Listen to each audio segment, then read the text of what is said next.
Hello. Welcome to another edition of Soccer As We Like It, the Euro 2020. Did we see some fireworks? Did we not see fireworks? I mean, that was absolutely a grand finale to the end of the group stage. We saw Portugal and France, we saw Germany and Hungary, we saw Spain and Slovakia.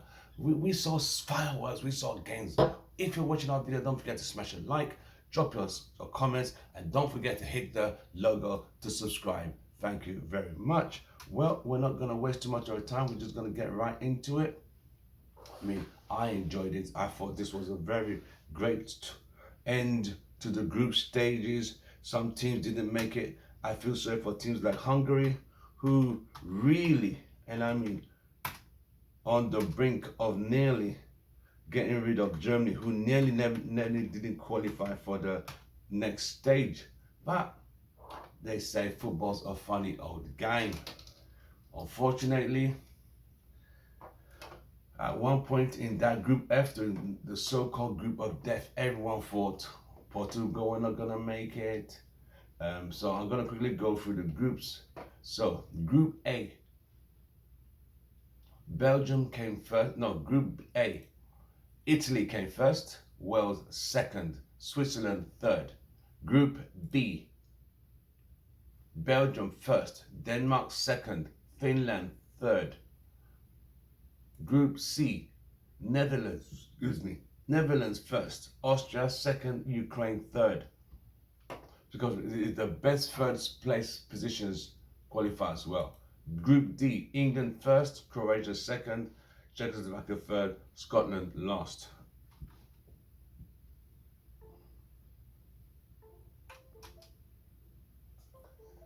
So let's go to the other stages. Let's go, hold on with me. Where is it now? Hold on.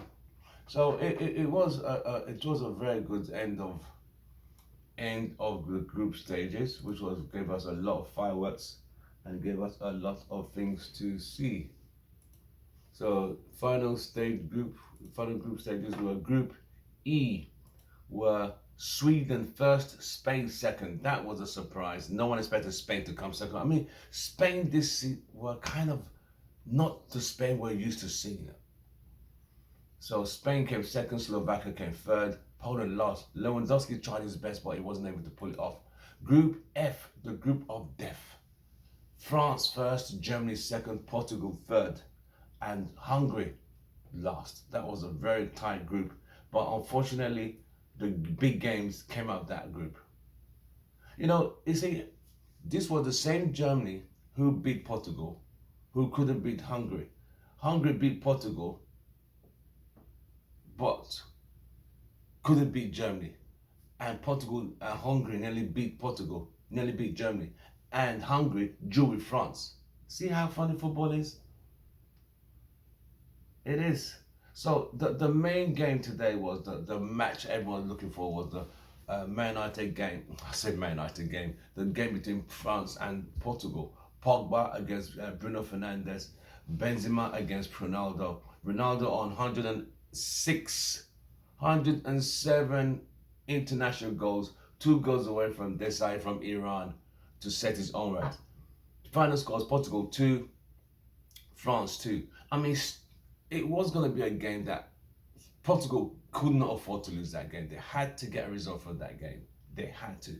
And they started well when the goalkeeper Lloris nearly took off the Portugal a free kick, and he nearly took off the guy's head completely. The guy never returned back for the second half. He nearly took the guy's head off completely. So a penalty which Ronaldo slotted away.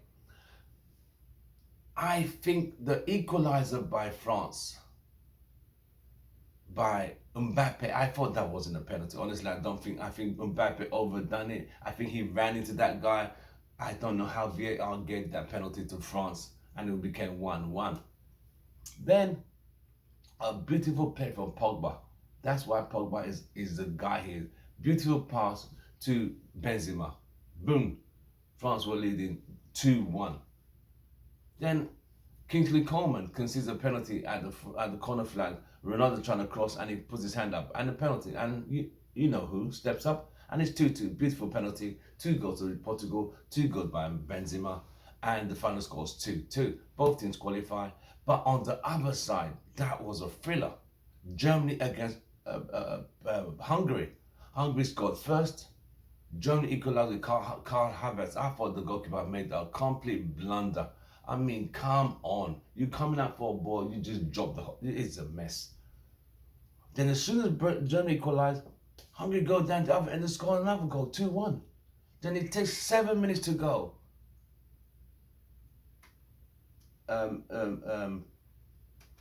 Germany get an equalizer. 7 minutes to go. Can you imagine that? That was quite painful. What was this? Hold on, bear with me. Just having a few problems here with this machine.